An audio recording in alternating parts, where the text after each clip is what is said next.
बिस्मिल्लाहिर्रहमानिर्रहीम। सामल वॉइस में खुश आमदीद। आज मैं एक नई मालूमाती वीडियो को लेकर आपकी खिदमत में हाजिर हुआ हूँ। शैम्पू में केमिकल इतने ज़्यादा होते हैं जो कि बज़ाहिर बालों को सिल्की कर देते हैं और वक्ती खुशबू पैदा करते हैं, लेकिन ये बालों को खोखला करके इंसान को अनोखे रोग में मुब्तला कर देते हैं।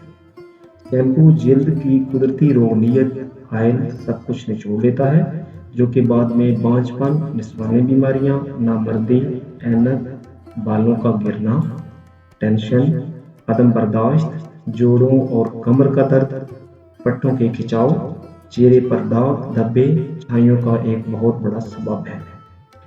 टमाटर के सूप में 1 चम्मच पिसा हुआ पुदीना डाल दिया जाए तो जायका और बेहतर होगा और सूप भी खुशबूदार बनेगा।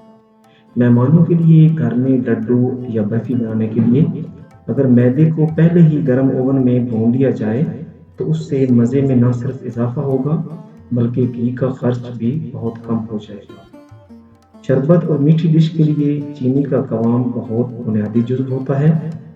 बेशतर ख़वातीन को ये अंदाज़ा नहीं होता कि कवाम तैयार हो चुका है कि नहीं। अक्सर मज़ीद पकाने के चक्कर में कवाम को जला बैठती हैं। चीनी का कवाम बनाने की पहचान ये है कि कफ़गीर में थोड़ा सा कवाम लें और एक कतरा ज़मीन पर टपकाएं। कवाम ठीक बन चुका होगा तो कतरा ज़मीन में जज्ब नहीं होगा बल्कि मोती की शक्ल अख्तियार कर लेगा। ज़्यादा अरसा पड़ा रहने से बेकिंग पाउडर ख़राब हो सकता है। ऐसे पाउडर को इस्तेमाल करने की सूरत में आपकी सारी मेहनत रायगां जाने का इम्कान होता है। ज़्यादा बेहतर है कि अरसे से पड़े बेकिंग पाउडर को पहले जांच लिया जाए कि कहीं ख़राब तो नहीं हो गया। इस अम्र के लिए आप 1 चम्मच बेकिंग पाउडर लेकर निस्फ कप पानी में मिलाकर अच्छी तरह फेंटें। अगर बुलबुले बने तो समझ लें कि पाउडर अभी काबिल इस्तेमाल है। उबालते दूध को नीचे लगने से बचाने के लिए एक छोटा सा तरीका ये भी इस्तेमाल किया जा सकता है कि जिस बर्तन में दूध पकाया जा रहा हो उसकी तह में मुनासिब साइज़ की पतली सी प्लेट रख ली जाए।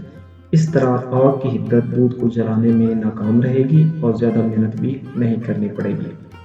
दही की मीठी डिश बनाने के लिए उसे छलनी से छानकर एक साफ मरमल के कपड़े में बांधकर फ्रिज में रख दें। सुबह इसमें थोड़ा सा इलायची का पाउडर और शक्कर मिला दें। एक अच्छी मीठी डिश तैयार हो जाएगी। दही को महफूज करने और उसे खट्टा होने से बचाने के लिए 1 किलो दही में आधा प्याला दूध, 1 खाने का चम्मच कॉर्नफ्लोर अच्छी तरह मिलाकर उसे फ्रिज में रख दें। इस तरह आप हफ्ता भर तक इसे फ्रिज में रख सकते हैं। आप हफ्ता भर आराम से मीठा दही इस्तेमाल कर सकेंगे, वरना दही बहुत जल्द खट्टा हो जाता है। इस तरीके से बिल्कुल मीठा और ताज़ा रहेगा। दही को कई दिन तक काबिल इस्तेमाल रखने के लिए कच्चे नारियल के छोटे छोटे टुकड़े दही में डालकर रख दें तो दही 4-5 दिन वैसे ही ताज़ा रहेगा। मौसम सरमा में दही जमाने के लिए 2 कप उबले हुए दूध में 2 कप ठंडा दूध डालकर अच्छी तरह हिलाएं। इससे गर्म दूध की हरारत ज़ाहिर हो जाएगी और दर्जा हरारत एतदाल पर आ जाएगा।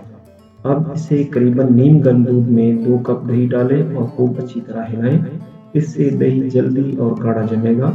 याद रखिए, अगर दूध ज़्यादा गर्म हुआ तो फट जाएगा।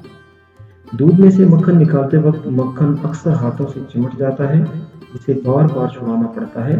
जेल में दिए गए टोटकी की मदद से आप इस मुश्किल से निजात पा सकती हैं। दूध में से मक्खन निकालते वक्त अपनी हथेलियों पर थोड़ा सा इमली का गूदा अच्छी तरह मल लें। इस तरह मक्खन ज़ाया नहीं होगा और आपका कीमती वक्त भी बचेगा, क्योंकि अब मक्खन आपके हाथों पर नहीं चिपकेगा।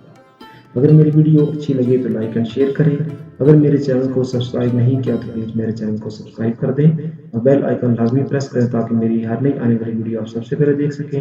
एक नई वीडियो के साथ आपकी खिदमत में हाजिर होंगे। अल्लाह हाफिज़।